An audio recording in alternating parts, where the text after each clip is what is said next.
வணக்கம் and welcome to filmi decoder. இன்றைக்கி நம்ம இந்த வீடியோவில் 2 தமிழ் படங்கள் எப்படி இருக்குது அப்படின்னு தான் பார்க்க போகிறோம். ஃபர்ஸ்ட் நம்ம பார்க்க போகிற படம் சக்தி திருமகன்.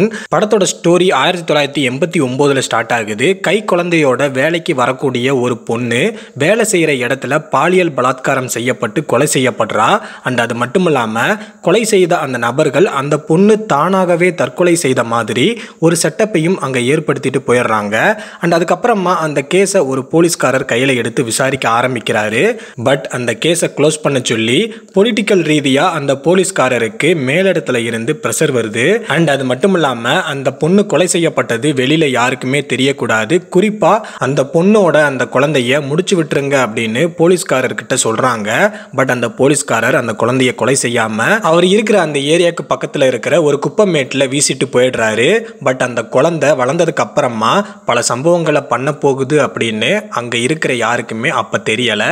ஸோ இதுக்கப்புறம் என்னதான் ஆச்சு, படம் எப்படி போச்சு அப்படின்றது தான் படத்தோட ஒன்லைன் ஸ்டோரி. ஆக்சுவலாக பார்த்தீங்கன்னா இந்த படம் விஜய் ஆண்டனிக்கு 25வது படம். தரமான படமாகவும் அமைஞ்சிருக்கு. டைரக்டர் அருண் பிரபு இந்த படத்தை தரமாக எடுத்திருக்காரு. பக்காவாக ஸ்க்ரீன் பிளே பண்ணியிருக்காரு. படத்தோட ஹீரோ விஜய் ஆண்டனி அப்படின்னாலுமே இன்னும் 2 ஹீரோக்கள் இருக்காங்க. ஒன்று எடிட்டர், இன்னொன்று படத்தோட டைரக்டர். ஸ்க்ரீன் பிளேவாக இருக்கட்டும், எடிட்டிங்காக இருக்கட்டும், ஆக்டிங்காக இருக்கட்டும் எல்லாமே தரமாக இருந்தது. ப்ரோ அப்போ படத்தில் லேகே இல்லையா, மிஸ்டேக்கே இல்லையா அப்படின்னு கேட்டிங்கன்னா சில மிஸ்டேக்ஸ் இருக்குது. அது அவ்வளவா இந்த படத்தை பாதிக்கலை. ஸோ கண்டிப்பாக இந்த படம் உங்களுக்கு பிடிக்கும் அப்படின்ற நம்பிக்கை எனக்கு இருக்குது. ஸோ கண்டிப்பாக படத்தை பாருங்கள் தேட்டருக்கு போய். ஸோ அடுத்ததாக நம்ம பார்க்க போகிற படம் தண்டகாரண்யம். இந்த படத்தோட ஒன்லைன் ஸ்டோரி என்னன்னு கேட்டிங்கன்னா, படத்தில் கலையரசன் ஒரு பழங்குடி இனத்தை சேர்ந்தவர். இவரோட அண்ணன் தான் கெத்து தினேஷ். அதாவது 10ஆம் வகுப்பு கூட தாண்டாத நம்ம கலையரசன் கவர்மெண்ட் ஜாபுக்கு எப்படியாவது போகணும் அப்படின்னு நினச்சி 5 லட்சம் ரூபாயை ஒருத்தர்கிட்ட கொடுத்து ISGS அப்படின்ற ஒரு ட்ரைனிங் கேம்பில் ஜாயின் பண்ணுறாரு. ஸோ கவர்மெண்ட் ஆஃபீஸராக தான் ஊருக்குள்ளே திரும்பி போகணும்னு ஒரு மிகப்பெரிய கனவோட அந்த ட்ரைனிங்கை அட்டன் பண்ணிட்டு இருக்காரு கலையரசன்.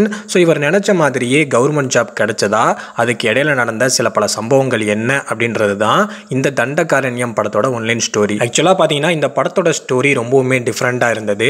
சென்சிட்டிவான ஒரு விஷயத்தை மையக்கருவாக எடுத்து அதை சூப்பராக ஹேண்டில் பண்ணியிருக்காரு படத்தோட டைரக்டர். படத்தோட ஃபர்ஸ்ட் ஹாஃப் விட செகண்ட் ஹாஃப் சூப்பராக தரமாக இருந்தது. அண்ட் அதே மாதிரி நிறைய இடங்களில் எமோஷனல் காட்சிகள் நல்லாவே ஒர்க் அவுட் ஆகியிருந்தது. படத்தில் கலையரசனோட கதாபாத்திரமாகட்டும், ஜாஃபீரோட கதாபாத்திரமாக இருக்கட்டும், அண்ட் கடைசியாக நம்ம கெத்து தினேஷோட கதாபாத்திரமாகட்டும் எல்லாமே சூப்பராக நீட்டாக இருந்தது. பட் இருந்தாலுமே நிறைய இடங்களில் எதுக்காக இந்த கேரக்டர் இங்கே வந்துச்சு, ஏன் அவன் ஹிந்தியில் பேசுகிறான், படத்தோட கதையை இன்னும் கொஞ்சம் நல்லாவே கொண்டு போயிருக்கலாமோ அப்படின்ற மாதிரி நம்மளுக்கு படம் பார்க்கும்போது நிறைய கேள்விகள் வருது.